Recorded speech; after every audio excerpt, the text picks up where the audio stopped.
Happy birthday বাবু। নুরুল সওদাগর মেয়ের দিকে অবিশ্বাস্য দৃষ্টিতে তাকিয়ে রইলেন। চিত্রা ততক্ষণে চলে গিয়েছে নিজের ঘরে। নুরুল সওদাগর বক্সটা খুলে দেখলেন সিলভার কালারের বেশ সুন্দর একটা ঘড়ি। নুরুল সওদাগর তা দেখে আহ্লাদে মেতে উঠলেন। মুনিয়া বেগমকে দেখে কেমন বাচ্চামো করে বললেন, দেখছো মুনি, দেখছো মেয়েটা কেমন অবাক করে দিল। তোমরা তো মনেও রাখো না আমার জন্মদিনের কথা। মেয়েটা কেমন পাগলি দেখলে।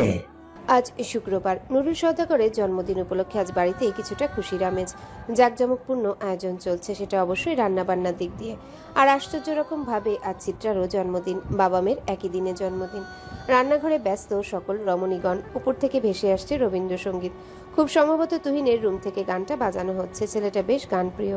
ধীর আওয়াজে রবীন্দ্রসঙ্গীত শুনবে সবসময়, কোনো ক্লান্তি নেই। সময়টা আজ খুব বেশি না, মাত্রই 7টা বাজে। মৃন্ময়দের, বাহারদের, চিত্রার ফুপুর পরিবারকে দাওয়াত দেওয়া হয়েছে বিধায় বান্নার চাপটা বেশি। বাড়ির এই 3 নারী বাদে সবাই মোটামুটি ঘুমে। ছুটির দিনে সবাই একটু বেলা করে উঠতেই পছন্দ করে। মৃন্ময় সকালে উঠেই গোসল সেরে নিয়েছে। শুভ্র রঙের একটা পাঞ্জাবি শরীরে চাপিয়ে বাহিরে বের হয়ে এলো। এই সময় রাস্তা বেশ ফাঁকা থাকে, হাঁটতে বেশ দারুণ লাগে। আর শুক্রবারে তুহিনের সবচেয়ে পছন্দের কাজই হলো সকালবেলা হাঁটতে বের হওয়া। বিল্ডিং পেরিয়ে রাস্তায় নামতেই বনফুলের হাসি হাসি মুখটা চোখে পড়ল, সাথে নোংরও আছে। তুহিন ক্ষীণ হেসে ভ্রু কুচকালো, কোমল কণ্ঠে বলল, বনফুল যে এখানে কি? তোমার সাথে হাঁটতে যাব, নিবে? তুহিন হাসলো। মেয়েটা কেবল আজ না, প্রায় সবসময় এই বায়নাটা করে। তবে আজ ভিন্নতা আছে। আজ মেয়েটার হাসির বিস্তৃতি বেশি, চঞ্চলতা বেশি, সাথে আবার আরেকজন মেয়েও আছে।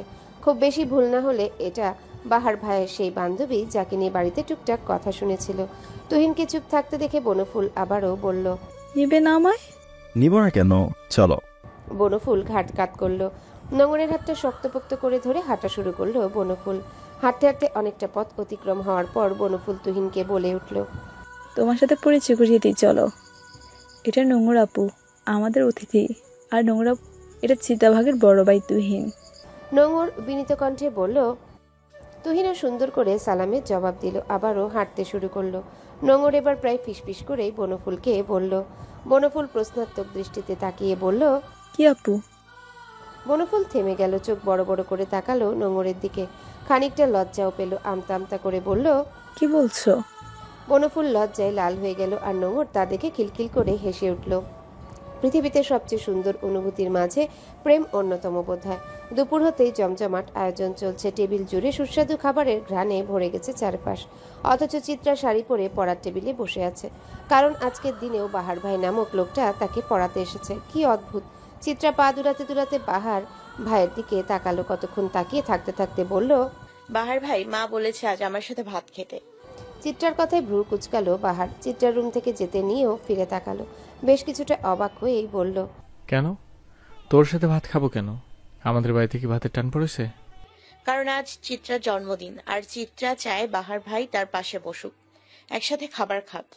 বাহারকে কথাটা বলার পরও বিশেষ হেলদোল দেখা গেল না লোকটার ভিতর, বরং সে বেশ স্বাভাবিক কণ্ঠেই উত্তর দিল, না, পারবো না খেতে।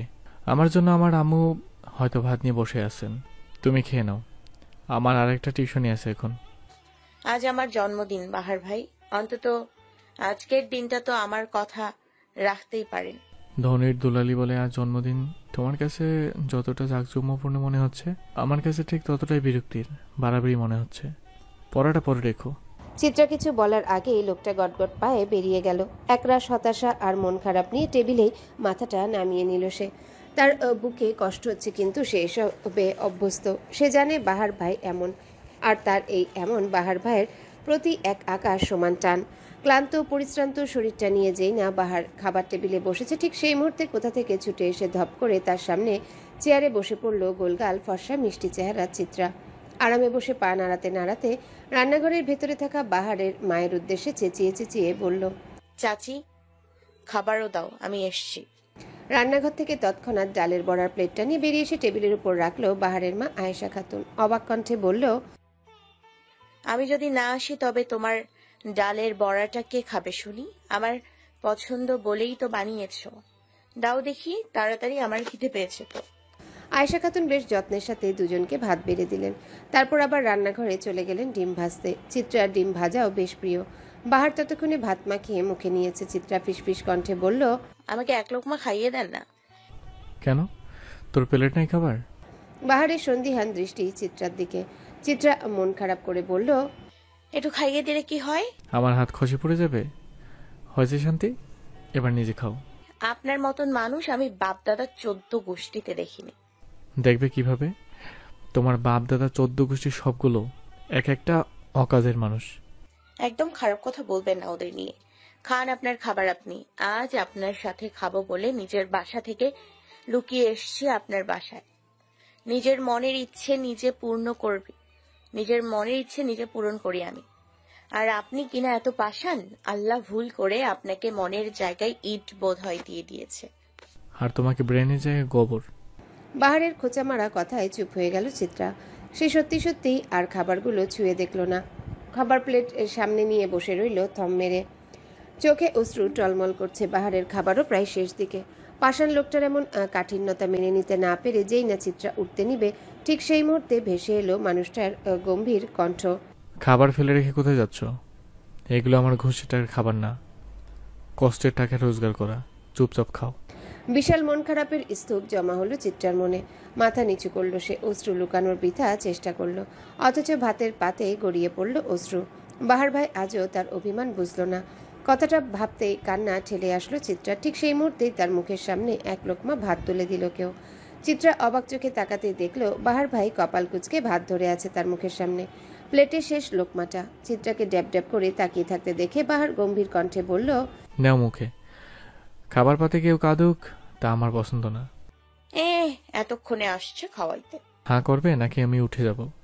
চিত্রার সঙ্গে সঙ্গে হাঁ করলো লোকটা। অনভিজ্ঞ হাতে ভাত দিল চিত্রার মুখে। কিছুটা খাবার লেপটে গেল মেয়েটার ঠোঁট জুড়ে। খিলখিল করে হেসে উঠল চিত্রা। তা দেখে বাহার গাছাড়া ভাবে বলল, অত খুশি হওয়ার কিছুই নেই, আমার পেট ভরে গেছিল, বলেই দিয়েছি তোমায়। চিত্রা কথার বিপরীতে মুখ ভেঙচি দিয়ে নিজের প্লেট থেকে খাবার খাওয়া শুরু করলো। বাহার হাত ধুতে গিয়ে মাকে আরেকটু তাগাদা দিল জলদি করে ডিম ভেজে দেওয়ার জন্য। মেয়েটা ডিম ছাড়া খেতে পারে না। হাত মুছতে মুছতে যেই না বাহার নিজের ঘরে যাবে, ঠিক তখনই পেছন থেকে চিত্রার ডাক ভেসে এলো, বাহার ভাই। কি? আমি কিন্তু সত্যি সত্যি আপনাকে ভালোবাসি। বাহার হাসলো ঠাট্টা করে বলল, এ বয়সে যেটাকে সত্যি সত্যি ভালোবাসা মনে হয়, প্রাপ্তবয়সে সেটা কেবল পাগলামি মনে হয়। তাহলে আপনি অপেক্ষা করুন, প্রাপ্ত বয়সেও যে আমি আপনাকে ভালোবাসবো তা না হয় দেখিয়ে দিব। নিষিদ্ধ জিনিসের প্রতি বড্ড ঝোঁক রণাঙ্গনা। তাতে কি? বাহার স্মিত হেসে উত্তর দিল, জলে যাবে রণাঙ্গনা? আগুন যদি আপনি হন, আমি নির্দ্বিধায় পড়তে রাজি। বাহার হাসলো গুনগুন করে বলল, ভুল করেও ভুল করিও না বেছে, খালি হাতে ফিরতে হবে দিন শেষে। চিত্রাদের ফ্ল্যাটে যেন একটা আনন্দ উৎসব লেগে গেল। পুরো ফ্ল্যাট জুড়ে অতিথিদের মেলা। চিত্রা বাহারদের বাড়িতে খেয়ে আবারও ছুটে এসেছে নিজের বাড়ি। সময়টা ঠিক বিকেল। আকাশ কমলা রাঙা রং ছড়িয়ে আছে নিজের বক্ষ মাঝে। মৃন্ময়দের পরিবারের সকলে এসেছে কেবল শাহাদাত আর তার বউ বাদে, কারণ তারা হানিমুনে গিয়েছে। ওহি, চাঁদনি, চিত্রা, বনফুল, নোমর, মৃন্ময় সহ বাকি বড় সদস্যরা ড্রয়িং রুম জুড়ে বসে আড্ডা দিচ্ছে। চিত্রা বনফুলকে ঠাট্টা করে এক একটা কথা বলছে, আর মেয়েটা লজ্জায় নুইয়ে যাচ্ছে। তন্মধ্যেই বাড়ির সবচেয়ে ভদ্র ঠান্ডা ছেলেটা ঘর থেকে বেরিয়ে এলো। একদম সোজা হয়ে বাবার সামনে দাঁড়িয়ে অন্যান্য দিনের তুলনায় বেশ ঝলমলে হেসে বলল, আব্বু, বড় আব্বু, আজকে আপনাদের একজনের সাথে পরিচয় করিয়ে দেব, যদি আপনারা অনুমতি দেন। নুরুল সওদাগর ও তার বড় ভাই আফজাল সওদাগর তুহিনের দিকে চাইল। আপাতত সে মধ্যমণি হয়ে গেছে। আফজাল সওদাগর হেসে বললেন, হ্যাঁ, কারো পরিচিত? কে সে? সকলের কৌতূহল দৃষ্টি যখন তুহিনের দিকে, তখনই দরজায় কলিং বেল বেজে উঠল। তুহিন মুচকি এসে দরজা খুলতে একটা অসম্ভব সুন্দর রকমের মেয়ে চোখে পড়ল সবার। তুহিন মেয়েটার হাত ধরে ভেতরে এসে হাসি প্রশস্ত করে বলল, তোমাদের ছেলের প্রিয় মানুষ, তোমাদের বসার হবু বউ। মানুষের জীবনে অতি অনাকাঙ্ক্ষিত জিনিস বা ঘটনাগুলো মানুষ কখনো সহজে মানতে পারে না, আর তার ফলস্বরূপ দেখা যায় সবটাই ঘেটে ঘোয়া হয়ে গেছে। ঠিক তেমনই হলো সওদাগর বাড়ির ঘটনা। নীরু নামের মেয়েটিকে দেখে পরিস্থিতি কেমন থমকে গেল। নীরু মেয়েটিকে সওদাগর বাড়ির প্রত্যেকেই চেনে। মেয়েটা তুহিনের ক্লাসমেট ছিল। দু একবার হয়তো এসেছিল বাড়িতে, কারো তেমন একটা সন্দেহ হয়নি তখন। কিন্তু কে জানতো এই মেয়ে এমন একটা পরিস্থিতির কারণ হবে। সবটা যখন প্রায় থমকে রইল, অনাকাঙ্ক্ষিত ঘটনায় অস্বাভাবিক কাজটা করে বসলো বনফুল। সে সোফা থেকে উঠে ধাম করে জড়িয়ে ধরল তুহিনকে। বিস্ফোরণের উপর বিস্ফোরণ যেন ঘটে যাচ্ছে ঘরটায়। সবাই কেবল থ বনে দেখে গেল। বনফুল তুহিনকে পাগলের মতন চাপড়ে ধরে অনবরত প্রলাপ বকা শুরু করলো। তুমি দুষ্টুমি করছো তাই না? তুমি মজা করছো? নীরু আপুকে নিয়ে মজা করছো কেন? তুমি তো আমার, সবাই জানে জানে তুমি আমার। তুহিনও বোধহয় কিছুটা থতমত খেয়ে গেল। বনফুলকে ছাড়ানোর চেষ্টা করে বলল, ছাড়ো বনফুল, মার্তা ছাড়া মজা করার কি আছে? আজকের ভালো একটা দিন, তাই সবাইকে একটু সারপ্রাইজ দিই। এভাবে তপাচ্ছ কেন বনফুল? ছাড়ো, আমি বিরক্ত হচ্ছি। তুহিন মেয়েটার বাহু ধরে বারবার সরানোর চেষ্টা করছে, কিন্তু মেয়েটা শক্ত হয়ে কেমন লেপ্টে ধরল তুহিনের শরীর। ভাব এমন যেন ছেড়ে দিলেই পালিয়ে যাবে মানুষটা। চিত্রা এলো এবার বনফুলকে টেনে ছাড়িয়ে নেওয়ার চেষ্টা করলো, কিন্তু ফলাফল শূন্য। ততক্ষণে বনফুলের মাও পাহাড়ও ছুটে এসেছে খবর পেয়ে। চেরি গিয়ে ডেকে এনেছে। আয়েশা খাতুন নিজের মেয়ের এমন নির্লজ্জতায় মাথা নত করে ফেললেন, শক্ত কণ্ঠে মেয়েকে ডাকলেন। মেয়েটা তবু এক চুল নড়ল না, বরং আরেকটু ঘনিষ্ঠ হয়ে বিড়বিড় করে বলল, না আম্মু, ও আমার, ও আমার, আমি দেব না ওকে। নিয়ে যাবো তোরে, আমি দেব না আম্মু। চিত্রা ভাইয়ের দিকে তাকালো, অসহায় কণ্ঠে প্রশ্ন ছুড়ল। এটা কি সত্যি? তুহিন উপর নিচ মাথা নাড়ালো, নীরুর হাতটা শক্ত করে ধরে বলল, সত্যি বলেই তো আজ এনেছিলাম, কিন্তু বনফুল এসব করছে। ছাড়ো বনফুল। বনফুলের মতন ঠান্ডা মেয়েটা কেমন চঞ্চল হয়ে উঠল। তুহিনকে ছেড়ে চিত্রার হাত ধরল। মেয়েটার হাত ঝাঁকাতে ঝাঁকাতে বলল, কিরে চিতাবাগ, তোর ভাই কেমন করছে দেখেছিস? তুই তো জানিস। জানিস না? বল উনি আমার কাছে কি? তাহলে উনি এসব বলছে কেন আজ? তুই তুই কিছু বলবি না? কিরে, বলছিস না কেন? বনফুলের শ্যামলা মুখশ্রী ততক্ষণে কেঁদে কেটে বাজে অবস্থা। পরিবেশ কেমন বিশৃঙ্খল হয়ে গেল।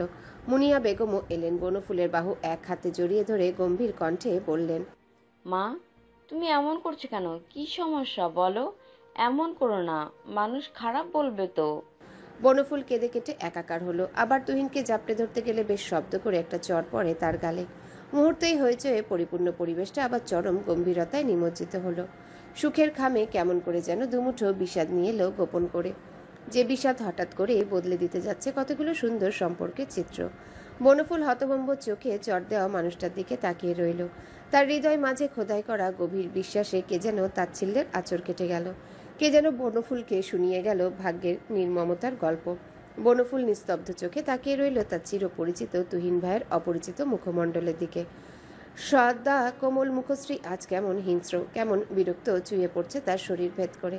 এই তুহিনকে তো বনফুল চেনে না। এই তুহিন বড্ড অচেনা, বড্ড অপরিচিত। বনফুলের গায়ে হাত তুলতে পারে এমন তুহিনকে তো বনফুল কখনো চেনেনি।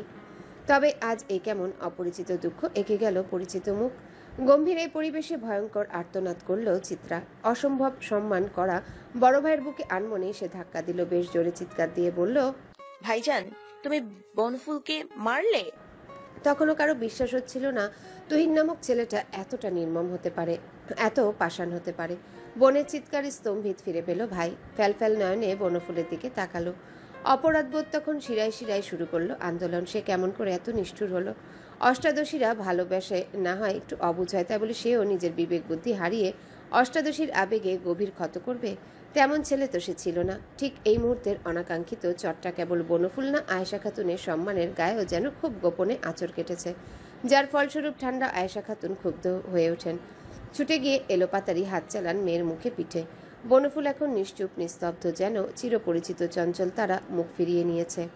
কথা বলা অঙ্গগুলো গভীর অলস্যে লুকিয়ে গেছে কোনো এক সীমানায়। বাক্যগুলো দলবল নিয়ে হয়তো হারিয়ে গেছে দিগন্তে। তারা আর বনফুলের কণ্ঠ খসে বের হবে না। তারা তুলে জানান দিবে না আবেগ অনুভূতির। বাহার আগলে দাঁড়ালো বোনকে। বনফুল তখনও চুপ। সকল ভাষা হারিয়ে মেয়েটা যেন নিঃস্ব। বাহার মায়ের হাতটা নিজের বিশাল হাতের মুঠোয় নিল। সাবধানী কণ্ঠে বলল, মা থামো, ওর লাগছে। আয়েশা খাতুনের রাগান্বিত কণ্ঠের নিচে কেমন যেন চাপা অভিমান। মেয়ের ধ্বংসাত্মক রূপ মানতে না পারার ভাষাগুলোই অভিমান হয়ে জমে গিয়েছে বোধহয়। বাহার অভিজ্ঞ ব্যক্তির মতন মায়ের জ্বলন্ত কথার বিপরীতে উত্তর দিল, সম্মান নিয়ে ভাবছো আম্মা? ব্যথা নিয়ে ভাবছো না? তোমার বনফুল ভেঙে পড়ছে, তাকে আর ভেঙো না। তাকে যে তুলতে হবে, বাঁচাতে হবে। এই মধ্যে সম্মান আমাদের জরুরি না? আয়েশা খাতুন দুই হাত জোর করে তুহিনের সামনে দাঁড়ালো। চোখ মুখ তার হুট করে ভীষণ শক্ত হয়ে উঠল। কণ্ঠ চওড়া করে তুহিন ও বাকিদের উদ্দেশ্যে বলল।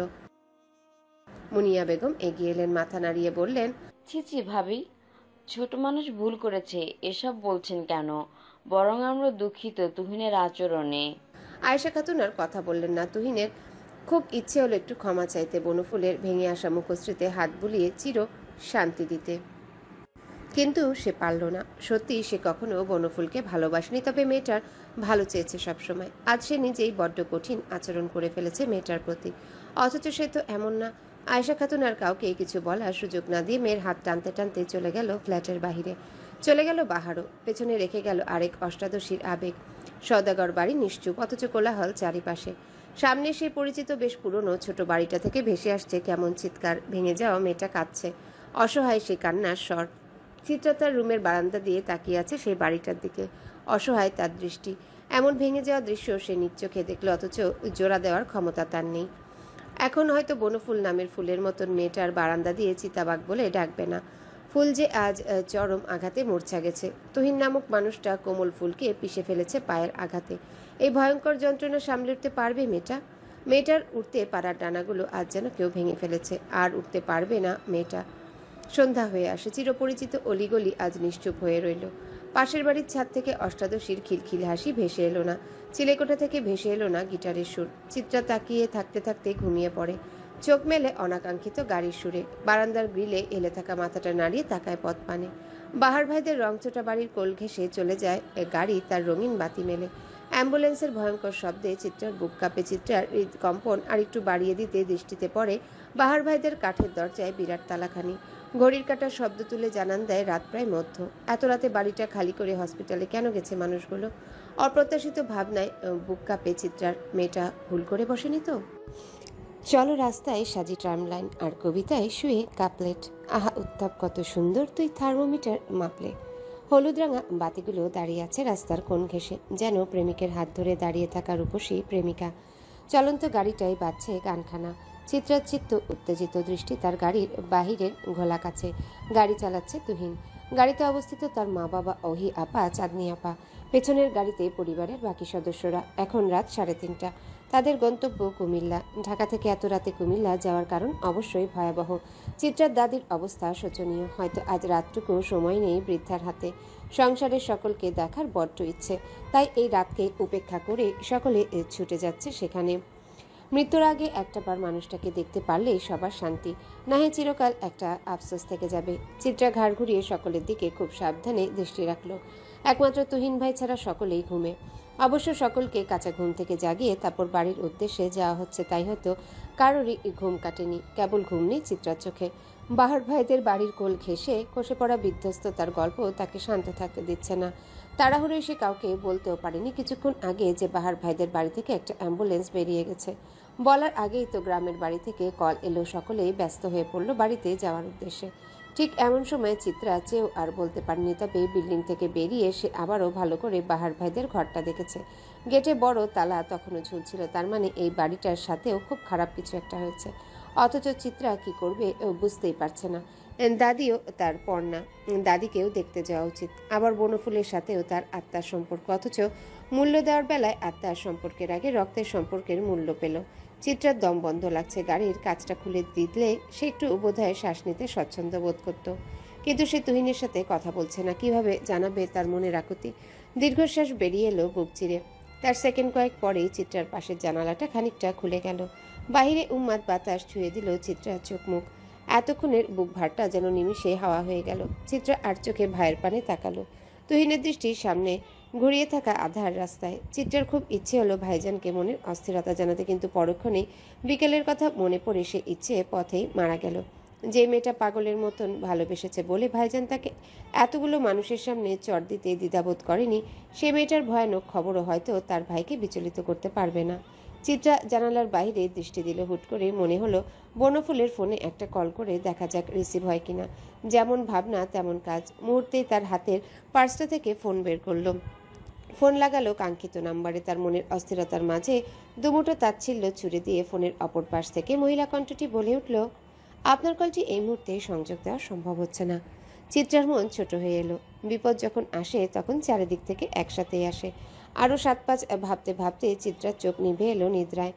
অতঃপর সে তলিয়ে গেল গভীর ঘুমে। দীর্ঘ অনেকটা পথ পেরিয়ে ব্রাহ্মণবাড়িয়ার নিবিড় ছোট শহরটা এসে গাড়ি থামে চিত্রাদের। বিশাল প্রাচীর ঘেরা বাড়িটায় লাল ইটের সৌন্দর্য। পুরনো হওয়ায় কিছুটা রং তামাটে হয়েছে। পুরনো একটা সাজ তার আদল জুড়ে। বিশাল লোহার গেট পার হয়ে বাড়িটা। বিশাল এক জার্নির পর মানুষগুলো ক্লান্ত।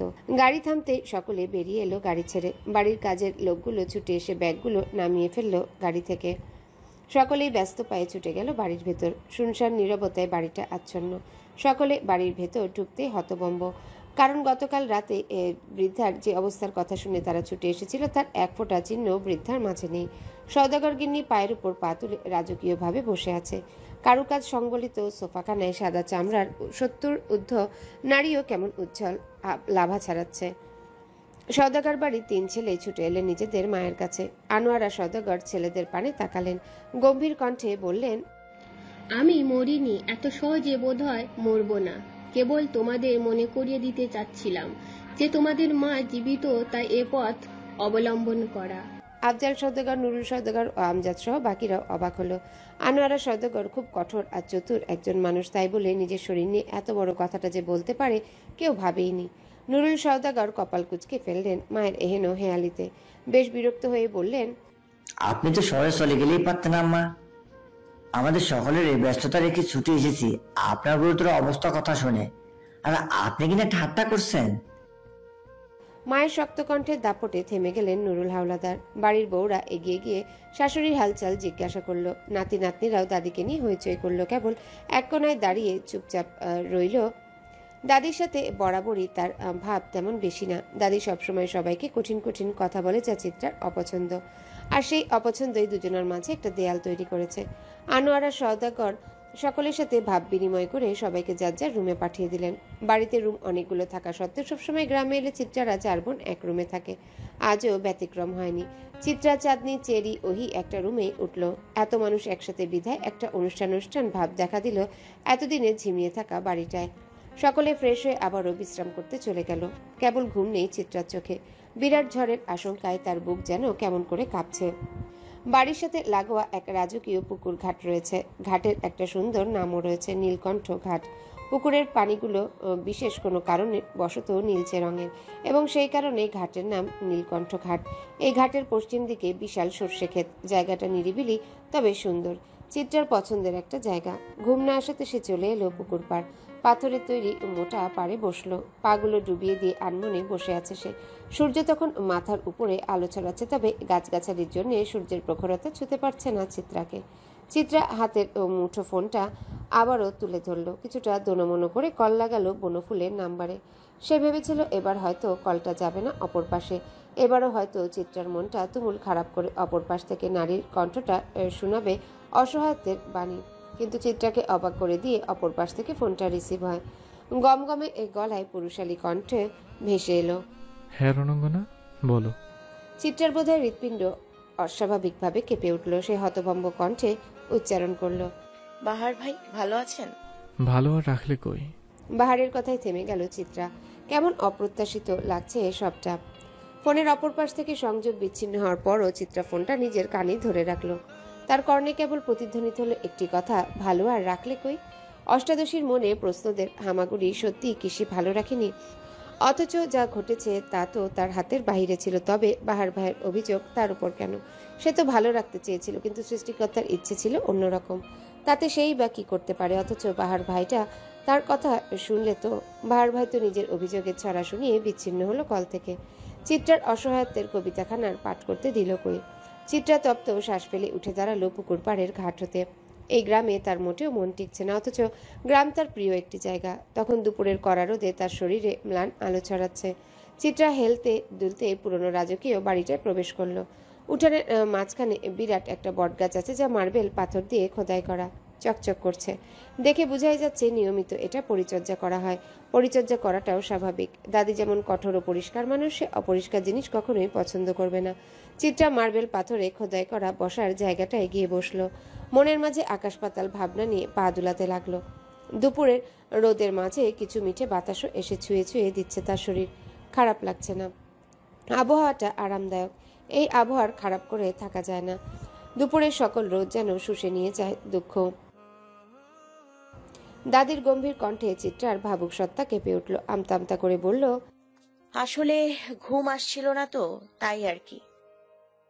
চিত্রা উত্তর দিল না বৃদ্ধার কথায়। আসলে সচরাচর এমনই হয়, আমরা যাদের পছন্দ করি না তাদের কোনো ভালো কথা আমাদের ভালো লাগে না, আর ঠ্যাস মারা কথা তো মনে হয় শরীর জ্বালিয়ে দেয়। কিন্তু দাদি বয়সে অনেক বড় দেখে হজম করতে হয় সেই কথা। চিত্রা নীরবতার মাঝেই আনোয়ারা সওদাগর আবারও বললেন। চিত্রা আরো কিছু বলতো কিন্তু থেমে গেল। দাদির সাথে কথা বলা মানে এক কথায় দুই কথা, দুই কথায় তিন কথা করে কথা বাড়বে, এর চেয়ে নীরবতা শ্রেয়। চিত্রার রুমে ঢুকতেই দেখে সকলে ঘুমে নিমজ্জিত। কেবল জেগে আছে চাঁদনি আপা। খোলা বারান্দার গ্রিল চেপে বাহিরে তাকিয়ে আছে, নাকটা লাল হয়ে আছে, নিশ্চয়ই কেঁদেছিল। বড় আপার আর কি কাজ, কান্না ছাড়া সে কোনো কাজই করতে পারে না যেন। চিত্রা ঘরময় পায়চারি করলো। বাহার ভাই কল কেটে দিয়েছে দ্রুত, যার কারণে সে জিজ্ঞেসই করতে পারেনি যে বনফুল ঠিক আছে কিনা। অথচ তার ভেতর ভেতর চিন্তায় হাহাকার করছে, বিরক্তিতে এত অনুভব হচ্ছে অনুভূতি। চিত্রার পায়চারিতে চাঁদনি আপাও স্থির হয়, কপাল কুঁচকে প্রশ্ন ছুড়ে। চিত্রা থামলো, অসহায় চোখে তাকালো আপার দিকে। তার এখন ভীষণ কান্না পাচ্ছে। এমন নাস্তানাবুদ ধরনের পরিস্থিতিতে সে কখনো পড়েনি, তাই জানা নেই এমন পরিস্থিতি থেকে উত্তরণের উপায়। তার উপর চিন্তারা পেয়ে বসেছে আহ্লাদ। এবার বোধহয় বুক ভার করে জমেছে কান্না। চাঁদনি বোধহয় বুঝলো তার বোন কিছু নিয়ে ভীষণ টানাপোড়ানে আছে, তাই নিজে এগিয়ে এলো বোনের কাছে। আশ্বস্ত কণ্ঠে জিজ্ঞাসা করলো, কি হয়েছে আমার চিতাবাঘের? এত চিন্তা কিসের তা শুনি। চিত্রা এবার হামলে পড়ল এই ভরসার বক্ষস্থলে। চোখের জমিয়ে রাখা এতক্ষণের অশ্রু গঙ্গা বাঁধ ভেঙে ফেলল। অসহায় ও ক্রন্দনরত কণ্ঠে বলল, জানো আপা, কাল যখন এখান থেকে ফোন গেল আর কিছুক্ষণ আগেই বাহার ভাইদের বাড়ির ভিতর থেকে আমি একটা অ্যাম্বুলেন্স বের হতে দেখেছিলাম। কিন্তু সেটা নিয়ে কিছু বলার আগেই দাদির এমন ঘটনার কথা শুনলাম যে পরিস্থিতি হাতের বাইরে চলে গেল। আজ বনফুলকে কল দিলাম, ধরলো বাহার ভাই, কিন্তু কিছু জিজ্ঞেস করার আগেই ব্যস্ত ভঙ্গিতে কেটে দিল। আমার মনে হচ্ছে বিরাট গড়বড় হয়ে গেছে। আমি কি করব আপা? চিত্রার দীর্ঘ কথায় চাঁদনির কপাল কুঁচকে এলো। চিন্তা নামক রোগটা কিছুটা সংক্রমিত। এটা একজনের মস্তিষ্ক থেকে খুব দ্রুতই আরেকজনের মস্তিষ্কে ছড়িয়ে পড়ে, আর সে এই নীতি মোতাবেক রোগটা ছুঁয়ে ফেললো চাঁদনিকে। সে হতবিহ্বল হয়ে বলল, তুই এত বড় ঘটনা এখন বলছিস চিত্রা? কি সর্বনাশ কাহিনী হয়ে গিয়েছে, আর তুই এতক্ষণ মুখে কুলো এঁটেছিলিস? এটা ঠিক করিসনি। চাঁদনি আপার কথায় চিত্রার অপরাধ বোধ যেন বেড়ে গেল তরতর করে। কান্নার দাপটও বাড়ল, নিস্তব্ধ কান্নার এখন শব্দ ছিল। চাঁদনি দ্রুত মুখে চেপে ধরল চিত্রার, সাবধানী কণ্ঠে বলল। চিত্রা বহু কষ্ট করে কান্নাদের শব্দগুলো গিলে ফেলল, দু হাতে চেপে ধরল মুখ, যেন সেও চায় ঝামেলা মুক্তভাবে একটা সমাধান। চাঁদনি চিত্রার অসহায়ত্ব দেখে ভরসা দিল, আশ্বাস দিল সে কিছু করবে। দুপুরের খাবার টেবিলে জমেছে ভিড়। সওদাগর বাড়ির সকলে একসাথে খেতে বসেছে। এত মানুষ একসাথে বসার পরও কোনো রকমের শব্দ অবধি হচ্ছে না, কেবল শোনা যাচ্ছে বাসনপত্রের খুটখাট শব্দ। একসাথেই খেতে বসেছে সব, খাবার বেড়ে দিচ্ছে বাড়ির কাজের মানুষেরা। চিত্রারা খাবার ঠিক যেন গলা দিয়ে নামছে না। এক চিন্তা তার ভেতরে অসহ্য যন্ত্রণা দিচ্ছে। খালি চোখে ভেসে উঠছে বনফুলের মুখটা। কি স্নিগ্ধ সহজ সরল সেই মুখমণ্ডল, সদা হাস্যোজ্জ্বল মেয়ে সে বনফুল। আর এই বনফুলই নাকি গতকাল এমন বিরাট একটা কাজ করে বসেছে। ভালোবাসার মানুষটাকে পাবে না বলে হাউমাউ করে কেঁদেছে। বিনা কারণে লজ্জায় নুইয়ে থাকা বনফুল কিনা নিজের ভালোবাসার মানুষটাকে পাওয়ার লোভে বেহায়া নির্লজ্জ কথা শুনেছে। মানুষ কি না করে একটু ভালোবাসার জন্য। আহারে ভালোবাসা! চিত্রার চিন্তিত মুখমণ্ডল দৃষ্টিগোচর হয় না চাঁদনির। সাথে সাথে মাথায় আসে বনফুলের ভাবনাও। অতঃপর হাজারো দনমনা নিয়ে নিজের বাবা আফজাল সওদাগরকে শুধায়, আস্তে আস্তে চিতাবাঘ, ওহিদ ছেড়ি ঘুমাচ্ছে। খাবার পাতে দীর্ঘ নীরবতার সমাপ্তি ঘটল। সকলে চোখ তুলে তাকালো বনফুলের দিকে। আনোয়ারা সওদাগর পছন্দ করে না খাবার পাতে কেউ কথা বলুক, অথচ বোনের জন্য চাঁদনি সে অপছন্দের কাজটাও করলো। সাথে সাথে দাদির তীক্ষ্ণ বাণও ভেসে এলো। চাঁদনি থেমে গেল। দাদি যে এমন কথা বলবে তার আগেই জানা ছিল। তবুও ভেতর ভেতর একটু লজ্জা ও অপমানও বোধ করলো। চাঁদনি আপার নতজানু মুখটা দেখে মায়া হলো চিত্রার। অতঃপর বোনের পক্ষ ধরে সে বলল, দাদি, আমি আপাকে এটা জিজ্ঞেস করতে বলেছিলাম। আসলে কলেজে পরীক্ষার নোটিশ দিয়েছে তো তাই। আনোয়ারা সওদাগর কঠিন দৃষ্টিতে তাকালেন চিত্রার দিকে, তাচ্ছিল্য করে বলল, ব্যাস। চিত্রা ও চাঁদনি সকল সাজানো কথামালার উপর পানি ঢেলে দিল এই মহিলা। চিত্রা বলতে পারল না তার অন্তর জ্বলে যাওয়ার কথা। বাহিরে তুমুল বৃষ্টি। বনফুলদের ছোট দোতলা বাড়িটা অঝরে বৃষ্টিতে ভিজে ভিজে ক্লান্ত।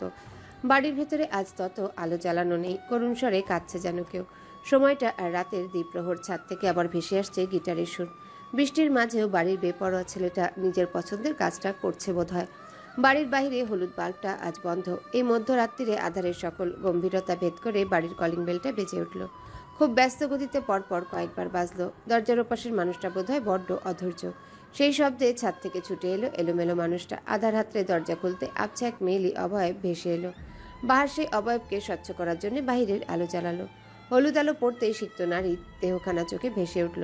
হলুদ আলোয় অষ্টাদশীর গোল মুখটা চকচক করে উঠতেই বাহার চমকালো। মেয়েটার চোখ লাল টকটকে হয়ে আছে। বাহার বিচলিত হলো। মেয়েটার কপালে ব্যস্ত হয়ে হাত ছোঁয়াতে চমকে উঠল বাহার। অবাক কণ্ঠে বলল।